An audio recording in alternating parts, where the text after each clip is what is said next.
Hi friends, அஸ்ஸலாமு அலைக்கும். இன்றைக்கி நம்ம என்ன ரெசிபி பார்க்க போகிறோம் அப்படின்னாக்கா வட்டலப்பம் செய்யலாம் வாங்க ஃப்ரெண்ட்ஸ். அதுக்கு தேவையான பொருட்கள் என்னென்னு பார்ப்போம். 1 கப் ஜீனி, 1 கப் முட்டை, 1 கப் பால், இது மூணும் ஒரே அளவில் எடுத்துக்கலாம் ஃப்ரெண்ட்ஸ்.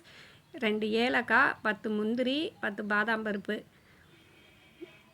பாதாம் பருப்பை இப்போ நம்ம ஒரு ½ கிளாஸ் சுடுதண்ணியில் ஊற வச்சு ஒரு 15 நிமிஷம் ஊறினதுக்கப்புறம் அதை நல்லா நம்ம இப்போ தோல் உரித்து எடுத்துக்கலாம் ஃப்ரெண்ட்ஸ்.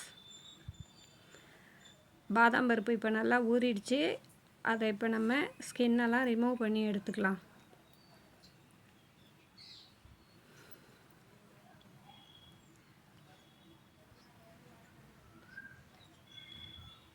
இப்போ முந்திரியையும் பாதாமையும் ஒரு கிரேட்டர் வச்சு நல்லா துருவி எடுத்துக்கலாம்.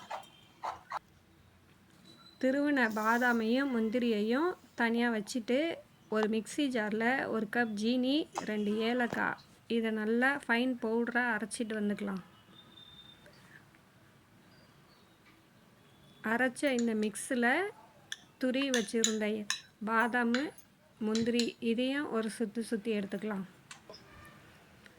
சுற்றி எடுத்ததுக்கப்புறம் ஒரு பவுலில் இந்த முட்டையை நல்லா பீட் பண்ணி அடித்து எடுத்துக்கலாம். நல்லா இந்த முட்டையை பீட் பண்ணதுக்கப்புறமா 1 கப் சுகர் அதையும் ஆட் பண்ணிக்கலாம் ஃப்ரெண்ட்ஸ்.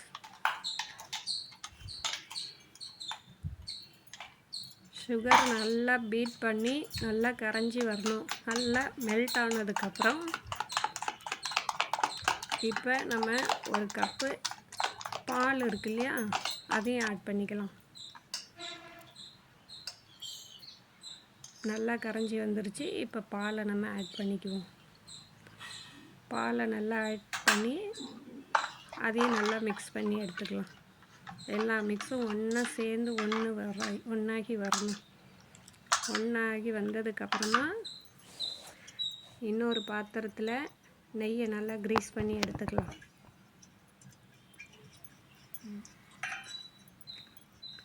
கிரீஸ் பண்ண பாத்திரத்தில் ஒரு வடிகட்டி வச்சு இதை நல்லா வடிகட்டி எடுத்துக்கலாம்.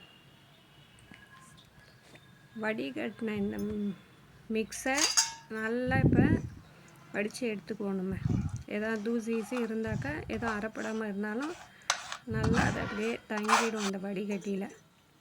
இப்போ நல்லா நம்ம எடுத்ததுக்கப்புறம் ஒரு குக்கரில் 2 கிளாஸ் தண்ணி ஊற்றி அந்த மிக்சரை வச்சு நல்லா லிட்டு போட்டு மூடி ஒரு 6லேருந்து 8 விசில் வரைக்கும் நம்ம போட்டுக்கலாம்.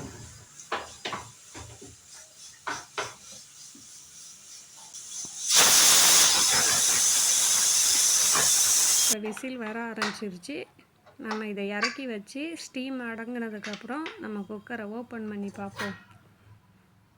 நல்லா அந்த வட்டலப்பம் ஆறுனதுக்கப்புறம் தான் நம்ம கட் பண்ணணும், இல்லாட்டி அது கட் பண்ண வராது.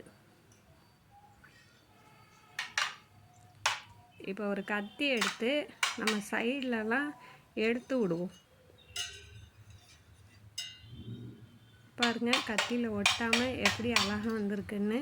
இதை ஒரு பிளேட்டுக்கு நம்ம அப்படியே ட்ரான்ஸ்ஃபர் பண்ணிக்கலாம். இப்போ பாருங்கள், நல்லா ஜூஸியான வட்டலப்பம் ரெடி ஆயிடுச்சு. இப்போ நம்ம கட் பண்ணிக்குவோம். பாருங்கள், கத்தியில் கொஞ்சம் கூட ஒட்டலை, அழகாக கட் பண்ண வருது பாருங்கள்.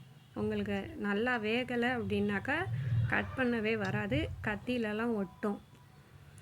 பாருங்கள் எப்படி அழகாக ஜூஸியான வட்டலப்பம் ரெடி ஆகிடுச்சு அப்படிங்கிறத பாருங்கள்.